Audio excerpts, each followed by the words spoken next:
उत्तराखंड सरकार के वित्त सचिव दलीप जावलकर ने शुक्रवार को बागेश्वर में विभिन्न विभागों के अधिकारियों, किसानों और संबंधित हितधारकों के साथ अहम बैठक की। इस दौरान जिले में चल रहे विकास कार्यों की प्रगति की समीक्षा की गई और आगामी योजनाओं पर मंथन हुआ। उन्होंने अधिकारियों को स्पष्ट निर्देश दिए कि विकास योजनाओं को समयबद्ध, पारदर्शी और गुणवत्तापूर्ण तरीके से धरातल पर उतारा जाए। बैठक में विशेष रूप से पर्यटन क्षेत्र को लेकर चर्चा हुई। वित्त सचिव ने कहा कि बागेश्वर प्राकृतिक सौंदर्य, धार्मिक स्थलों और सांस्कृतिक विरासत से भरपूर क्षेत्र है, जिसे योजनाबद्ध तरीके से विकसित किया जाए तो ये जिले के युवाओं को स्वरोजगार और स्थानीय लोगों को आर्थिक मजबूती प्रदान कर सकता है। उन्होंने ग्रामीण पर्यटन, होम स्टे, साहसिक खेल और धार्मिक यात्रा पथों को सुदृढ़ करने के लिए ठोस कार्य योजना तैयार करने के निर्देश दिए। बैठक में पर्यटन, कृषि, वन, जलागम, सिंचाई, ग्राम्य विकास, उद्यान, उद्योग सहित विभिन्न विभागों के अधिकारी मौजूद रहे। किसानों और हितधारकों ने भी अपनी समस्याएं व सुझाव रखे, जिन पर सचिव ने गंभीरता से संज्ञान लिया और समाधान के आश्वासन दिए।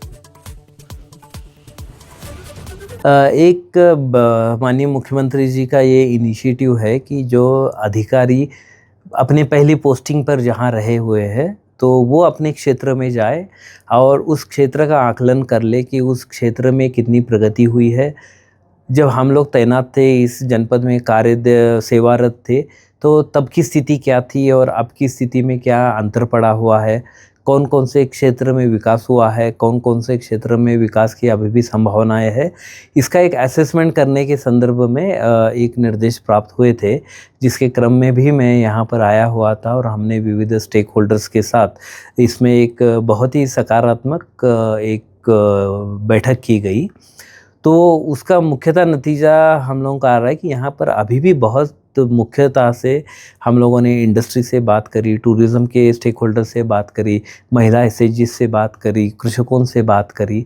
इनके अपने अपने उन्होंने योजनाओं के संदर्भ में और शासन से किस प्रकार की उनको सहयोग की अपेक्षा है उससे हमें अवगत करा ही दिया। लेकिन मुख्यतः जो पर्यटन पर जो सबका फोकस है, तो अभी उसके संदर्भ में जो चर्चा हुई, हमें लगता है इस चर्चा के दौरान कि जैसे अगले साल में जब ऋषिकेश कर्णप्रयाग जब यहाँ पर रेल लाइन आएगी, तो ये रेल लाइन आने के बाद यहाँ पर हमें उम्मीद है कि यहाँ पर पर्यटक बहुत बड़ी संख्या में आ सकते हैं। अब तक यहाँ पर पारंपरिक तरीके से ज़्यादातर लोग वो आते थे जो वेस्ट बंगाल से आते थे और अन्य ज़िलों से, जगह से आते थे।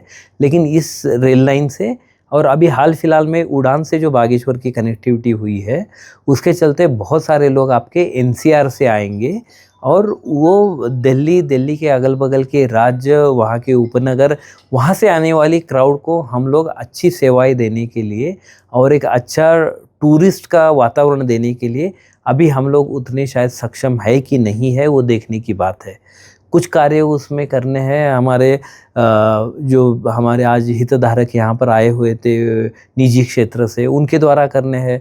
जैसे यहाँ पर होटलों का विकास है, उनको अपग्रेड करना है। बाकी कोई अगर पर्यटन स्थल अगर वो निजी क्षेत्र में विकसित करना चाह रहे हैं, उसके संदर्भ में है। लेकिन कुछ एक कार्य जो है वो राज्य सरकार को भी करने की आवश्यकता है। तो आज जो विचार मंथन हुआ है सभी स्टेक होल्डर्स के साथ, बहुत अच्छे बहुमूल्य सुझाव मिले हैं हमें, और उसके चलते हम लोगों को आवश्यक है कि हम लोग उस पर कार्य करें। और हम लोगों ने जिलाधिकारी से भी इस संदर्भ में कहा है कि इनके साथ निरंतर बैठक बनाते रहे। हम लोगों को फ्यूचर रेडी होना है। तो कर्णप्रयाग की ट्रेन आना एक अपने आप में बहुत ही बड़ी एक यहाँ के इकोसिस्टम के लिए, यहाँ के टूरिज़्म के लिए, पर्यावरण के लिए और पर्यटन के लिए एक परिवर्तन करने वाली घटना होगी।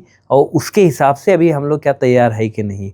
हो सकता है कि आज के दिन में हम लोगों को पार्किंग की इतनी आवश्यकता नहीं लग रही हो, हम लोगों को सीवरेज ट्रीटमेंट की इतनी आवश्यकता नहीं लग रही हो, पेयजल के सप्लाई की इतनी आवश्यकता नहीं लग रही हो। लेकिन ये 4-5 साल में आने वाले समय में ये पूरी की पूरी परिस्थिति बदलेगी। उस हिसाब से नियोजन करने की आवश्यकता है और उसके लिए जो भी आवश्यक सहयोग है वो शासन देने के लिए तैयार है। शासन के पास पर्याप्त संसाधन है और पर्याप्त योजनाएं हैं, उसके तहत हम लोग कार्य कर सकते हैं। और उसके चलते ये मीटिंग थी हमारी, वो काफ़ी लाभदायक रही और उम्मीद है कि उसके अच्छे परिणाम निकलेंगे। जी के शासन से और माननीय मुख्यमंत्री जी के विशेष निर्देश है कि सभी सचिवों द्वारा विभिन्न जनपदों का भ्रमण किया जाना चाहिए और हमारी योजनाओं के क्रियान्वयन की क्या वस्तुस्थिति है उसको स्वयं देखना चाहिए। स्टेज जो फीडबैक आ जाता है उस आधार पर नीतियों को और व्यावहारिक बनाना चाहिए। और उसके लिए आज मैं यहाँ पर आया था। मुख्यतः 2 बैठकें ले ली है हमने।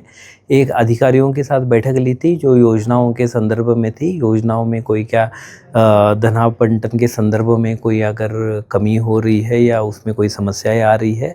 दूसरा, जो हमारी योजनाएं जो चल रही है धरातल पर, उनमें व्यावहारिक कठिनाइयाँ क्या आ रही है, इसके संदर्भ में काफ़ी विस्तृत वार्ता हुई और बड़ी प्रसन्नता के साथ हमें कुछ रियलाइजेशन भी मिले। जैसे आज हमें बताया गया कि यहाँ पर ट्राउट की स्कीम जो है बहुत अच्छी कार्य कर दे रही है। अभी स्टेट गवर्नमेंट ने उसमें लगभग 200 करोड़ रुपए से और नाबार्ड से धनापोषण करने के लिए एक नई योजना भी प्रस्तावित करी है। तो मुझे बिल्कुल उम्मीद है कि बागेश्वर जैसे जनपद में उसका बड़ा फ़ायदा लिया जाएगा। उसी तरीके से जैसे कीवी के संदर्भ में आज काफ़ी विस्तृत प्रस्तुतिकरण किया गया डीएम साहब द्वारा। उस पर डीएम साहब द्वारा भी काफ़ी उसमें विशेष रुचि ली जा रही है और उसके संदर्भ में भी एक बृहद योजना बना के कार्य किया जा रहा है। और पर्यटन के संदर्भ में यह जिला तो अच्छे से जाना माना जाता ही है, उनसे संदर्भ में भी योजनाओं पर विस्तृत चर्चा हो गई। एक काफ़ी समय से एक योजना चल रही है हमारी बागनाथ मंदिर के विकास के संदर्भ में, और वो भारत सरकार में प्रस्तावित योजना है, बट किसी कारणों की वजह से वो प्रसाद योजना के अंतर्गत शायद स्वीकृत नहीं हो पाई है। तो हमने आज जिलाधिकारी जी को उसमें अनुरोध किया हुआ है कि वो उसको राज्य सेक्टर में भी प्रस्तावित करें और एक एक योजनाओं को लेते हुए हम लोग राज्य सेक्टर में उसको करते रहे। केवल भारत सरकार से योजना आएगी करके हम लोग उसका इंतज़ार न करते रहे। तो इस तरीके से काफ़ी सारे हमारे यहाँ पर बैठकों में आज के विषय निकल आए थे। मतलब आपके प्लांटेशन को लेके 5 जून का हम लोगों ने पर्यावरण दिवस मनाना है, उसको किस तरीके से किया जाएगा उसके बारे में हमारे डीएफओ साहब से बात हुई थी। एसएसपी साहब ने यहाँ के ट्रैफिक और कानून सुव्यवस्था के संदर्भ में अवगत करा दिया। तो काफ़ी सारी चीज़ों पे मंथन हुआ है और मुझे लगता है कि उसके अच्छे परिणाम आएंगे।